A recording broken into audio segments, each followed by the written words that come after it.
기도하옵나이다. 아멘. 네, 외국에 가서 이제 쇼핑몰을 이렇게 가게 되면요. 우리들은 이렇게 보면 이 사람이 중국 사람인지, 일본 사람인지, 한국 사람인지가 우리는 이제 잘 구분이 됩니다. 그런데 외국 사람들이 이렇게 서양 사람들이 보면 아시아인들 중에서 중국 사람, 일본 사람, 한국 사람을 잘 구분을 못 해요. 그래서 이렇게 쇼핑몰에 이렇게 외국 같은 데 가다 보면 빨리빨리라고 하는 단어를 해서 반응을 하면 한국 사람이구나라고 이렇게 이제 외국 사람들이 안다고 합니다. 그리고 외국 사람들이 또 우리 한국에 와도 제일 먼저 배우는 말이 빨리빨리라는 단어를 이제 제일 먼저 이렇게 익힌다라고 합니다. 왜냐하면 한국 사람들은 성격이 굉장히 급하죠. 그래서 오래 참는 것을, 기다리는 것을 잘 못해서 한국 사람들은 이제 빨리빨리 하려는 경향이 많이 있습니다.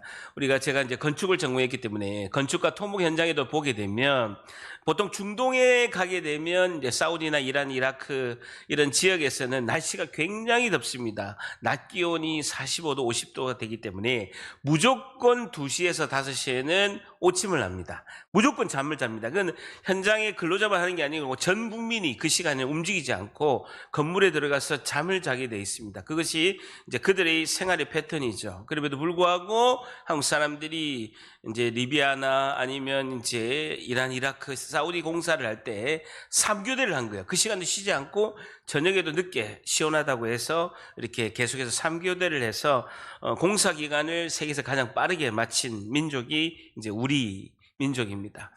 전 세계에서 IT가 제일 발전한 이유도 그 빨리빨리라는 그 근성이 IT를 이제 강국이 된 원인이라고 전문가들은 분석하고 있습니다. 전 세계 스마트폰이 이렇게 확산되고 이렇게 빠르게 많이 사람들이 쓰게 되게 그 기술의 원천적인 부분을 한국의 기업이 큰 역할을 하고 있습니다.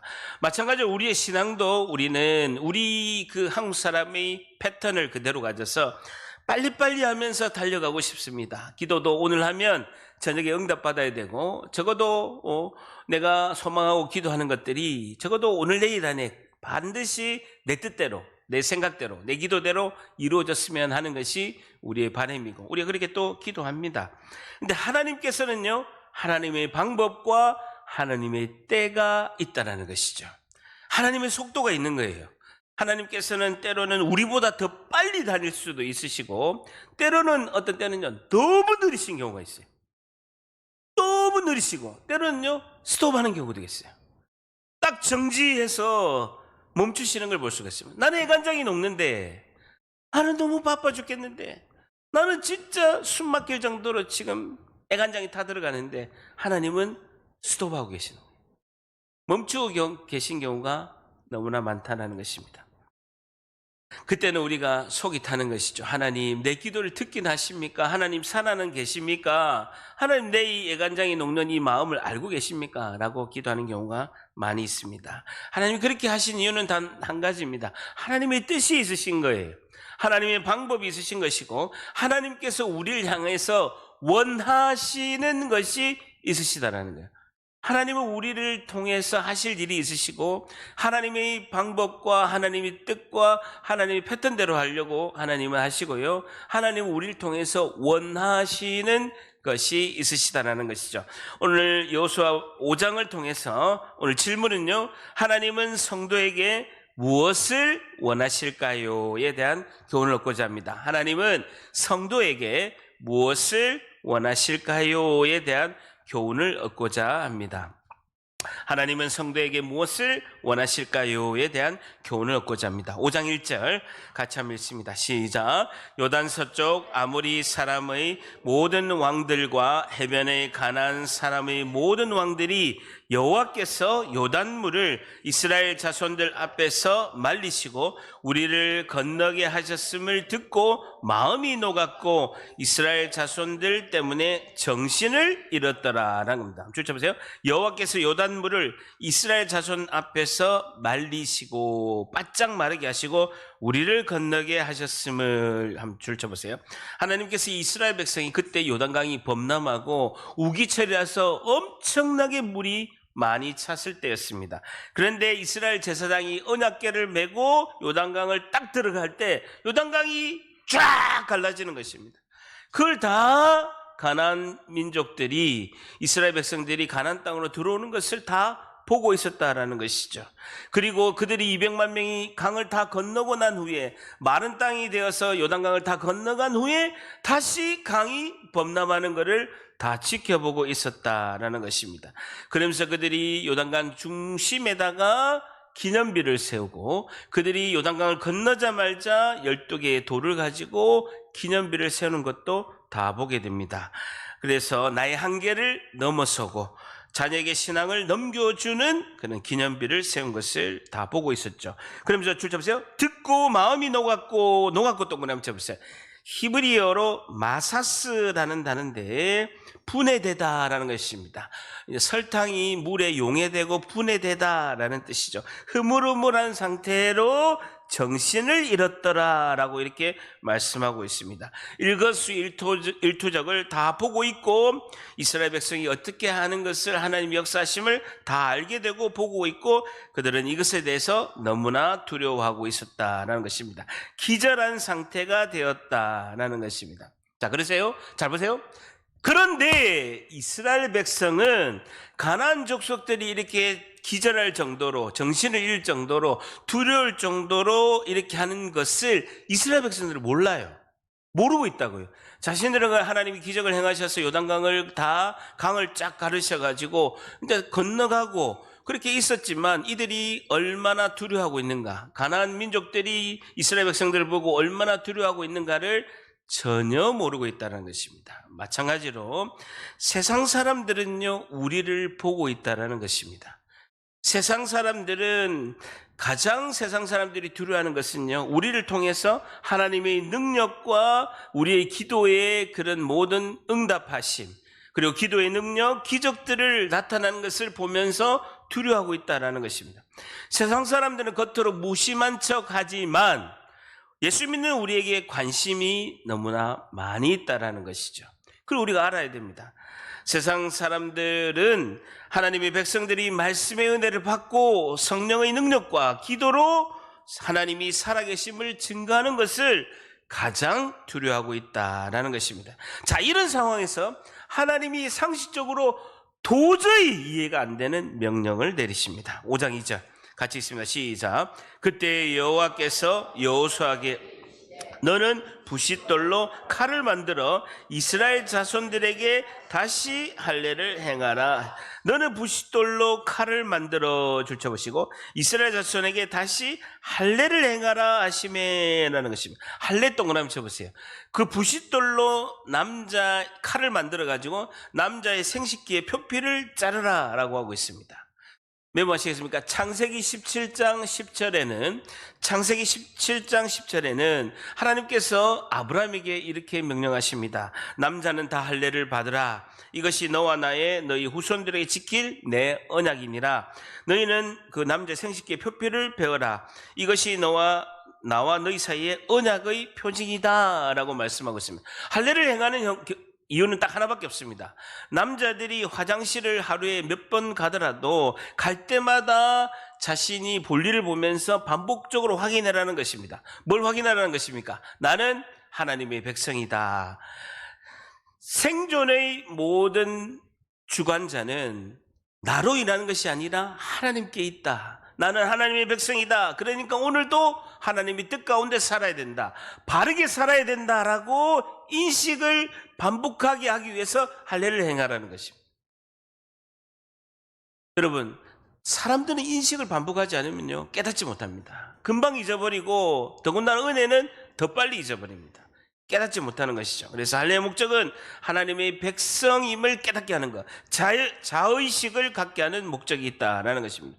근데 그 당시에는요, 쇠가 귀했습니다. 쇠가 귀하니까 쇠로 된 칼이 없으니까 부싯돌로 할례를 행하게 합니다. 여러분, 이제까지는요, 광야에서 태어난 사람 할례를 받지 않았습니다. 잘 살아왔어요. 광야에 들어온 1세대들은 할례를 다 받았습니다. 그런데 광야에서 태어난 2세대 남자들은요, 한 번도 할례를 행하지 않았습니다. 근데 잘 살아왔어요. 그런데 하나님 갑자기 할례를 행하라 라고 하고 있습니다. 여러분, 지금처럼 병원에 비뇨기과 가서 남자 어린애들이 비뇨기과 가서 위생적으로 포경수술을 하고 항생제를 먹고 잘 치료를 받으면 그렇게 고통이 크지가 않는데, 그 당시에는요 그냥 부싯돌로 탁 잘라버리는 거예요. 뼈를 잘라버리면 3일 정도 되면요 열이 나고 고열이 나고 너무 아프기 시작하는 거예요. 그래서 일주일간 가만히 누워 있어야 돼요. 움직일 수가 없는 거예요. 그 정도로 고통스러운 것이 할례를 행하는 것입니다. 그럼 이걸 다 보고 있잖아요. 아니 200만 명이 요단강을 걷는 걸 다 보고 있었어요. 그럼 마음이, 자기들이 두려웠고 마음이 녹아내렸어요. 그런데 오자마자 길갈이라는 곳에서 이스라엘 백성들, 남자들이 다 누워가지고 다 할례를 행하는 거예요. 여러분 생각해 보세요. 다 누워 있어가지고 시체가 된 거예요. 죽은 상태라고요. 그러면요 그 적군들이 금방 쳐들어오면 이스라엘 백성들 다 죽게 돼 있습니다. 근데 하나님께서 여리고성에서 다 보고 있는데 그 여리고성 앞에 있는 길갈에서 할례를 행해라 라고 이렇게 길갈에 도착하자마자 할례를 행하라 라고 이렇게 말씀하고 있습니다. 여러분 상식적으로 생각해 보세요. 이스라엘 백성이 길갈에 도착하자마자 우리가 생각하면 뭘 해야 됩니까? 길갈에다가 진을 치고 전투를 준비하고 적들이 침입하지 못하도록 진지를 구축하고 군사들을 다 모으고 이제 진열을 해서 전쟁을 준비를 해야 되는 거예요. 근데 하나님께서는요 전쟁하기 전에 하나님의 시간이 딱 멈췄습니다. 요단강 건너기 전에 3일간 멈춘 것처럼 딱 멈추고 하나님 백성에게 마지막으로 하나님이 시험을 하십니다. 할례를 행해라. 잘못하면 죽게 된 거예요. 보세요. 이스라엘 백성 남자들 앞에는 적군이 있습니다. 여리고성에서 빤히 보고 있어요. 뒤에는 가족들이 있어요. 남자들은 다 할례를 행하고 다 누워 있어요. 3일이 되면요 다 죽게 되는 거예요. 다 온몸에 고열이 나고 몸이 아픈 상태예요. 전투를 할 수 있는 능력이 없다라는 것이죠. 근데 하나님은 그렇게 하라라고 이렇게 말씀하고 있습니다. 마지막 시험을 하는 것이죠. 왜냐? 우리가 잘 알아야 되는 것은요, 하나님께서 큰 복을 주시기 전에는요 반드시 시험을 하십니다. 큰 은혜를 내리시기 전에는 반드시 시험을 하신다는, 그 시험을 통과하고 순종이라는 답을 쓰면 복을 받게끔 하나님이 정해놓으셨다라는 거예요. 근데 그것이 우리가 상식적으로 이해가 안 되는 순종일 경우가 대부분 많다는 것이죠. 그래서 하나님께서는 그 시험을 통해서 하나님의 뜻을 깨닫게 하시고 하나님께 순종하는가를 하나님이 지켜보고 계신다는 거죠. 그래서 평소에 기도와 말씀 가운데 있으면 정답이 잘 보인다는 것이죠. 요즘에 우리 중고등학교 시험 기간입니다. 시험 준비 기간이죠. 시험 언제 치죠? 다음 주부터 시험 보죠. 다음 주부터 시험 본답니다. 시험을 이제 보는 기간이죠. 그러면 학생들이 답이 잘 보여요? 안 보여요? 안 보인다는 거예요. 답은 3번인데 계속 1, 2, 4번만 왔다 갔다 하는 거예요. 학생들 잘 안 보이죠. 평소에 수업 시간과 예습복습을 잘하면 답이 잘 보일까요? 잘 보일까요? 잘 보이죠. 말씀 기도 가운데 있으면 하나님 뜻이 잘 보인다는 것입니다. 제가 신학대학원 다닐 때, 죄송합니다, 제 자랑을 해서 그런지 모르지만 3년 동안 박사과정 4년 동안에 거의 만점을 받았어요. 7년 동안 올 장학금 받고 만점을 받은 거예요. 그러니까 우리 큰아가 시샘이 난 거예요. 아빠는 공부를 하는 것 같기도 하고 안 하는 것 같기도 한데 성적이 되게 좋으니까 저한테 질문한 거예요. 아빠는 시험을 왜 잘 칩니까? 왜 성적이 좋아요? 라고 저한테 이제 하루는 질문을 했죠. 그래서 제가 이렇게 답을 했죠. 나는 시험 나올 것만 공부한다. 시험 안 나올 거 공부 안 한다. 시험 나올 것만 공부한다니까 그나가 딱 이렇게 이야기하대요. 나는 저런 대답하는 사람 제일 싫어. 저런 대답하는 사람 제일 싫어. 이런. 근데 저는요 보여요. 보인다고요. 제가 능력이 있어서 그런 것이 아니라 수업 시간에 맨 앞에 앉아서 열심히 메모하고 교수님이 강조하는 게 있어요. 그 시험이 나오거든요. 나올 것만 메모해서 하면 어렵지가 않은 것이죠. 평소에 기도와 말씀 가운데 있으면 하나님의 뜻을 알게 될 줄 믿습니다. 여러분, 우리가 평소에 말씀과 기도에 집중하면 우리가 하나님의 뜻을 알 수가 있는데 말씀 가운데 나가려고 하는데 못 나가게 하는 것이 있다라는 거예요. 그게 뭘까요? 잘 생각해 보세요. 내가 하나님 뜻 가운데 내 상식과 내 인지 자각 능력과 내 가치관과 내 시선과 내 생각대로 나가지 않고 하나님 뜻 가운데 나가려고 순종을 하려고 합니다. 그러면서 예배 가운데 하나님이 말씀으로 주시고 기도 가운데 이렇게 은혜를 딱 주시는데 그 나가려고 하는 길목에 딱 막고 있는 게 있어요. 나가지 못하게 하는 게 있다라는 거예요. 그게 뭡니까? 사탄 마귀예요? 아내예요? 남편이에요? 가족이에요? 사탄 마귀 악한 영이에요? 옆에 있는 집사님이에요? 예? 뭘까요? 하나님 말씀 가운데 나갈 때 아내도 아니고 남편도 아니고 옆에 있는 집사님도 아니고 우리 가족도 아니고 악한 영도 아니에요. 방해하는 게 뭐냐면요, 내 안에 있는 견고한 진이에요. 내 안에 있는 견고한 진이 뭐냐? 상처, 트라우마, 나의 연약함이에요. 딱 거기만 들었으면 말씀이 작동이 안 돼. 여러분, 우리 안에 악한 영 없어요. 내 안에 악한 영 없다고요. 나의 상처, 자라온 환경과 내 자라온 환경, 살아온 배경으로 인해서 어릴 때부터 나도 모르게 들어온 나의 상처, 트라우마, 나의 연약함, 나의 악한 습관, 나의 잘못, 하나님께 온전지 못한 것, 이게 견고한 진이에요. 이게 꽉 잡고 있어가지고 하나님 뜻 가운데 순종하는데 방해한다는 거 알아요. 안다고요. 내가 알고 있다고요. 나의 연약함, 나의 상처, 트라우마, 나의 견고한 죄를 내가 다 알고 있다고요. 알고 있는데 안 되는 거야. 다른 사람 아닙니다. 악한 영 아니고 사탄마귀 아니에요. 하나님 말씀 가운데 감동을 하나님이 주시고 예배 가운데 다 하나님이 나에게 메시지를 주시는 거예요. 기도 가운데 하나님이 딱 이렇게 하면 하나님이 은혜를 주시겠구나. 내가 이것을 극복해야지. 넘어서야 하나님이 나를 귀하게 쓰시고 내가 이 순간을 탈출할 수 있는 것을 내가 아는 거예요. 근데 그 견고한 진이 꽉 나를 붙잡고 있는 거예요. 언젠가는 그걸 극복해야 하나님의 은혜를 받을 수 있는 거예요. 여러분, 제가 기도하면서 안타까운 게 이것입니다. 여러분께서 여러분, 나를 위해서 내가 기도를 많이 하겠어요? 담임 목사가 기도 많이 하겠어요? 다시 김 집사님 자신을 위해서, 우리 장 집사님, 장대웅 집사님을 위해서 장대웅 집사님이 장대웅 집사님 위해서 기도를 많이 하겠어요? 담임 목사가 장대웅 집사님 위해서 기도 많이 하겠어요? 당연하죠. 제가 기도를 많이 합니다. 제가 장대웅 집사님 더 잘 알아요, 본인보다도. 죄송해요, 장대웅 집사님 언급해서. 아까 아내라고 했길래 아내를 위해서 하는 이야기입니다. 그러면 하나님께서 마지막 시험을 주시는구나. 이걸 잘 극복하면 우리 집사님께서 큰 은혜를 받겠다라고 기대하고 기도하죠. 근데 나의 연약함 때문에 넘지를 못하면 가장 마음이 아파요. 이걸 넘겨야 되는데 너무 안타깝다라고 이렇게 생각하는 것이죠. 그럼 견고한 진을 어떻게 넘어설 수 있느냐? 고린도후서 10장 4절에는 이렇게 말씀하고 있습니다. 고린도후서 10장 4절에는요, 오직 어떠한 견고한 진도 무너뜨리는 하나님의 능력이라 라고 말씀하면서, 고린도후서 10장 5절에는요, 견고한 진을 무너뜨리는 능력은 그리스도에게 복종하는 것이다라는 것입니다. 하나님 말씀에 순종할 때, 예수님이 하신 그 말씀에 복종할 때 견고한 진이 무너진다라는 거예요. 극복할 수 있다라는 거예요.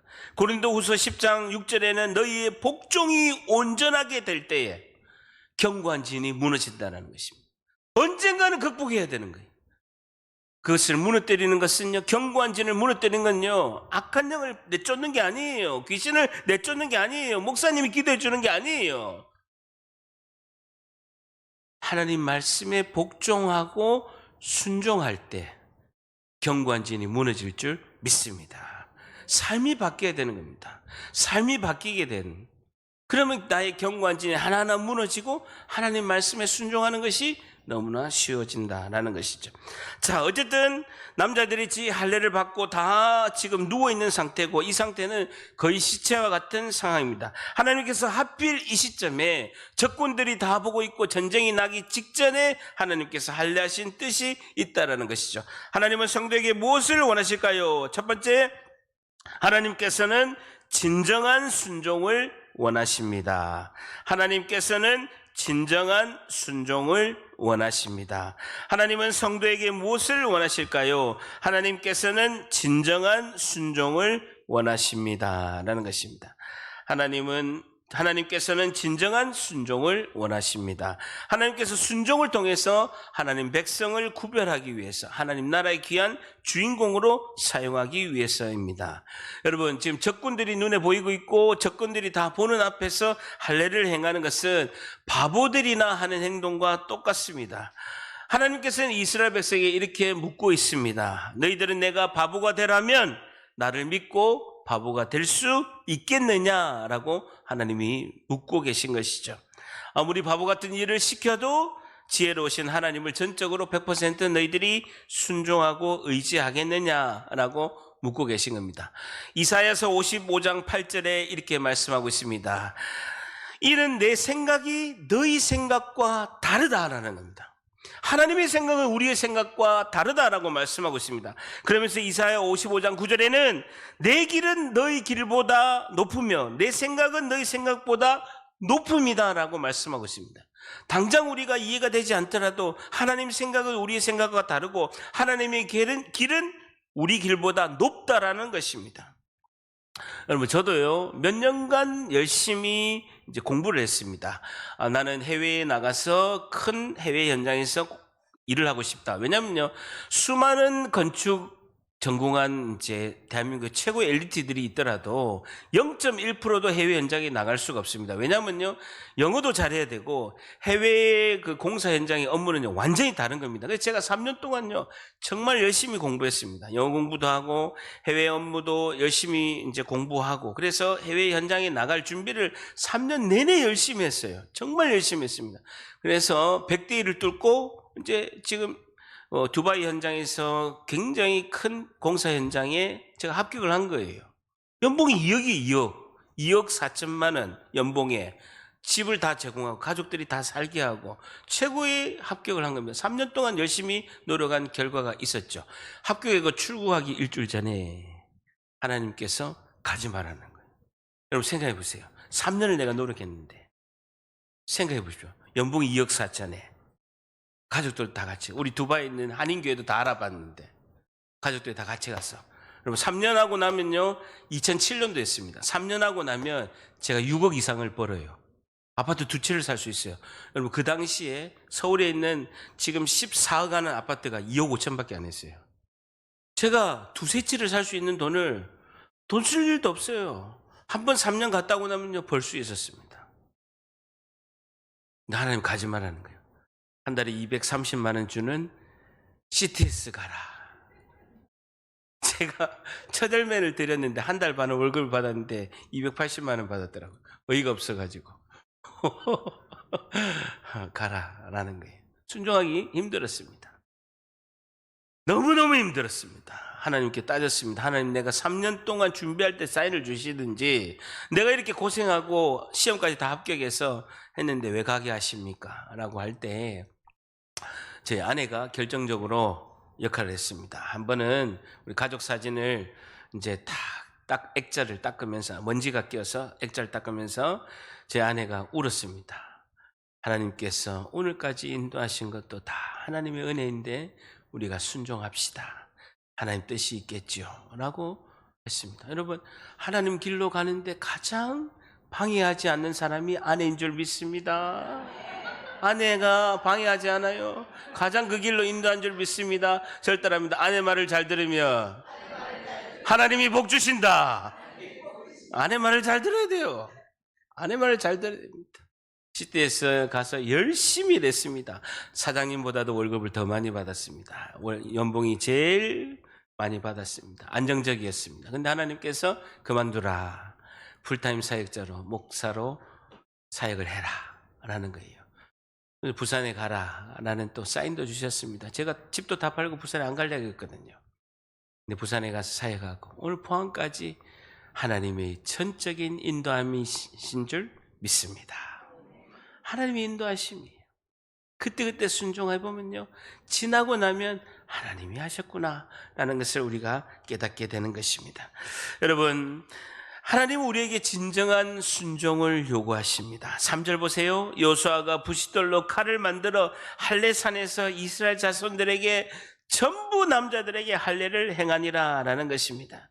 그들은 40년 동안 광야 생활에 아무 하나님께서 할례 안 해도 잘 살게 하셨습니다. 그런데 이 순간에 그들은 다 순종하고 하나님의 그런 할례를 받으라는 명령에 순종하는 것을 볼 수가 있습니다. 4절에 여호수아가 할례를 시행한 까닭은 이것이니 애굽에서 나온 모든 백성 중 남자 곧 모든 군사는 애굽에서 나온 후 광야길에서 다 죽었다는 것입니다. 1세대들은 다 할례를 한 사람들입니다. 그런데 광야에서 다 죽었다는 것이죠. 그 죽은 이유가 그 나온 백성들은 다 할례를 받았음에도 불구하고 다만 애굽에서 나온 후 광야길에서 난 자들은 할례를 받지 못하였습니다. 그러면서 6절에 이스라엘 자손들이 여호와의 음성을 주쳐보세요. 여호와의 음성을 청종하지 아니함으로라는 것입니다. 출애굽 1세대는 할례를 다 받았음에도 불구하고 죽은 이유가 하나님의 음성을 청종하지 않았다는 것입니다. 할례를 받지 않아서 1세대가 죽은 것이 아니라 순종을 하지 않아서 그들은 다 죽었다라는 것입니다. 여러분, 할례만으로 다 끝나는 것이 아닙니다. 교회를 다니면서 할례를 받는 것은요, 세례를 받는 것입니다. 여러분, 세례를 받는다고 해서 다 천국 가는 것은 아닙니다. 순종하지 않으면 가나안 땅 천국으로 들어가지 못한다라는 것이죠. 세례를 받는 것, 할례를 받는 것보다 더 중요한 것은요, 마음의 중심에 할례를 받는 것인 줄 믿습니다. 마음이 할례를 받아야 돼요. 마음이 껍질을 벗어야 되는 거예요. 마음이 할례를 받아야 되는 것입니다.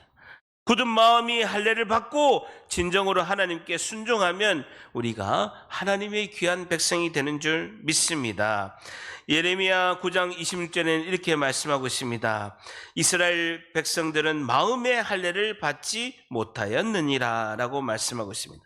앞으로도 많은 전쟁을 치르게 될 것인데 너희들은 마음의 할례를 받아라. 순종을 통해서 마음의 할례를 받아라 라고 말씀하고 있는 것이죠.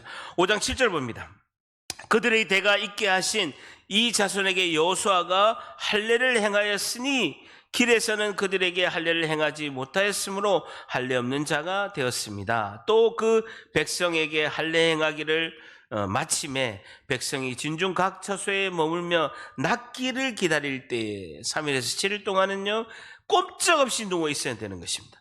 9절에 여호와께서 여호수아에게 이르시되, 줄쳐보세요. 내가 오늘 애굽의 수치를 너희에게서 떠나가게 하였다 하였으므로, 줄쳐보세요. 수치를 떠나가게 하였다. 이것이 길갈의 뜻입니다. 절단합니다. 길갈은 수치가 떠나갔다. 옛날 성경에는 수치가 굴러갔다라는 것이 길갈이에요. 수치가 굴러갔다. 나의 연약함, 나의 죄악, 나의 치부, 나의 불순종이 떠나가고 나의 불순종이 굴러갔다라는 뜻으로서 오늘까지 길갈이라고 이렇게 명칭을 하였다라고 말씀하고 있습니다. 여러분, 우리가 딱 하나 더 생각할 것은요, 하필이면 왜 여기 길갈에서 할례를 행했냐는 거예요. 여러분, 요단강 가기 전에 그 모압 평지에서 안전할 때 3일 동안 아무것도 안 할 때 3일 동안 말씀 앞에 설 때 그때 했으면 더 안전했잖아요. 이왕 하나님께서 할례를 행할 것 같으면 요단강 건너기 전에 적들로부터 안전할 때 그때 모압 평지에서 할례를 행하면 더욱더 안전하잖아요. 근데 요단강 건너자마자 적군들이 여리고성에서 다 보고 있는데 길갈이라는 곳에서 바로 눈앞에 있는 여리고성 눈앞에 있는 길갈에서 할례를 행하는 하나님의 뜻이 무엇이냐는 것이죠. 요단강 건너기 전에 하면 되잖아요. 이왕 할례를 할 것이면. 근데 왜 하나님께서 그렇게 하시냐는 것이죠. 두 번째, 하나님의 성도에게 무엇을 원하실까요? 두 번째, 하나님은 순종을 넘어서 전적으로 의지함을 원하십니다. 하나님은 순종을 넘어서 전적으로 의지함을 원하십니다. 순종을 넘어서 전적으로 하나님을 의지함을 원하십니다. 라는 것이죠. 순종을 넘어서 전적으로 의지함을 원하십니다. 예수님께서 요한복음 15장 5절에 이렇게 말씀하셨습니다. 요한복음 15장 5절에 예수님께서 직접 이렇게 말씀하셨습니다. 나는 포도나무요 너희는 가지라. 그가 내 안에 내가 그 안에 거하면 사람이 열매를 많이 맺나니. 그러면서 이렇게 말씀하십니다. 나를 떠나서는 너희가 아무것도 할 수 없습니다. 라고 말씀합니다. 저를 떠납니다. 하나님을 떠나서는 아무것도 할 수 없습니다. 한 번 더. 하나님을 떠나서는 아무것도 할 수 없습니다. 그러면 내 힘이 있고 내 능력이 있고 내 권력이 있고 내 지위가 있어요. 사회적인 내 포지션이 있어요. 근데요, 너희가 나를 떠나서는요 아무것도 할 수 없다는 거예요. 여러분, 잠자다가요 하나님께서 코에 있는 호흡을 탁 눌러버리면요 못 깨어나요. 우리 대단한 것 같죠? 대단한 것 같죠? 자다가 하나님께서 코에 콧숨을 이렇게 탁 눌러버리면요 다음날 못 일어나는 것이 우리입니다. 여러분, 예배 마치고 은혜롭게 우리 가서 우리 김 주사님이 가온 사과 먹고 맛있는 밥 먹고 나가서 어떤 일이 일어날지 우리가 어떻게 장담할 수 있겠습니까? 나를 떠나서는 너희가 아무것도 할 수 없느니라 라고 말씀하고 있습니다. 여러분, 우리가 하나님을 의지한다고 말은 하더라도요 대부분 내 생각대로 행동하고 내 결정대로 삶을 살아가는 경우가 많이 있습니다. 저도 그렇습니다. 그러나 하나님의 인도하심, 그 하나님의 위대하신 지혜, 하나님의 그 위대하신 권능으로 살아가기보다는요 내 생각, 내 뜻대로, 내 방식대로 살아가는 경우가 너무나 많다는 것입니다. 결국은 그렇게 하다가 엎어지고 넘어지고 인생의 고난의 터널을 통과하면서 후회를 하는 것이죠. 하나님 말씀 순종할 걸. 그러면서 우리가 또 잘하는 것입니다. 여러분, 이스라엘 백성들의 모습을 보십시오. 거의 시체잖아요. 할례를 하고 다 누워 있습니다. 무방비의 상태고요. 죽은 시체와 똑같습니다. 나의 한계의 능력을 다 드러내고 할례하고 죽은 시체처럼 다 누워 있는 것이 우리의 모습입니다. 남자들 앞에는요 가나안 족속들의 적군들이 있습니다. 뒤에는요 그 군사들을 의지하는 가족들이 뒤에서 있습니다. 할례받은 남자들은요 적과 싸울 수도 없고 가족을 지켜줄 능력도 없습니다. 하나님께서는 우리에게 말씀하고 있습니다. 너희 능력으로는 너희 민족은 그리고 너희 가족은 아무것도 지킬 수가 없다라고 하나님은 말씀하고 있습니다. 우리의 생명과 모든 것을 주님께서 전적으로 의지해라. 너희들은 내려놓아야 된다. 너희들은 나에게 내어 맡겨야 된다라고 말씀하고 있습니다. 하나님께 전적으로 의지하는 것, 하나님께 내려놓는 것, 하나님께 내어 맡겨드리는 것, 이것이 우리 가족을 지키고 나의 생명도 하나님께서 든든히 지켜주실 줄 믿습니다. 여러분, 믿음은요 주님을 끝까지 계속 신뢰하는 것입니다. 절단합니다. 믿음은 주님을 계속 신뢰하는 것이다. 하나님의 말씀이 나를 통해서 이루시는 것을 우리도 보고 하나님이 보는 거예요. 그러기 위해서는 계속 하나님을 신뢰해야 됩니다. 그리고 믿음은요 끝까지 하나님을 의지하고 버티는 것인 줄 믿습니다. 버텨야 돼요, 여러분. 힘이 있어야 버텨야 되는 겁니다. 여러분, 사탄마귀가 가만히 두지 않습니다. 내 안에 있는 견고한 진이요 스물스물 못하게 합니다. 하나님 말씀에 딱 순종할 때 승리하고 하나님께 영광 드리는 우리가 될 줄 믿습니다. 하나님께 내어 맡겨드리지 않으면 다 탈진됩니다. 다 넘어지게 돼 있습니다. 그리고 마음의 안식과 평안이 없다라는 것입니다. 여러분, 내 능력의 한계를 인정할 때 나는 할 수 없으나 하나님은 하실 수 있습니다. 하나님 도와주시옵소서. 하나님 내 인생의 길을 열어주시고 하나님께서 늙은이에게 하나님이 꿈을 주시고 하나님께서 비전을 주신 것처럼 하나님 살아갈 수 있는 은혜를 주시옵소서라고 하나님께 기도해야 될 줄 믿습니다.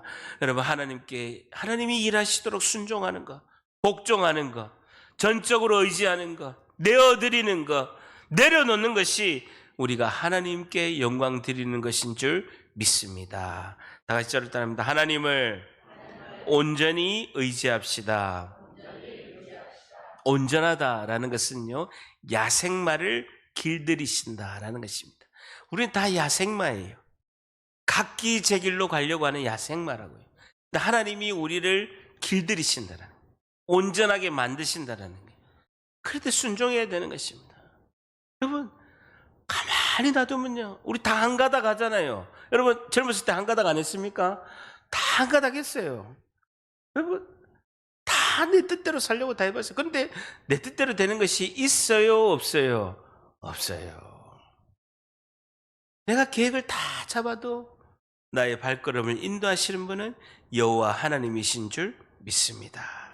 이번 한 주도 하나님께 진정한 순종을 드리고, 순종을 넘어서 하나님께 전적으로 의지하고 하나님께 내려놓으시고 하나님께 내어 맡겨드리는 하나님의 백성들 다 되시기를 예수님의 이름으로 간절히 축복합니다. 기도하겠습니다.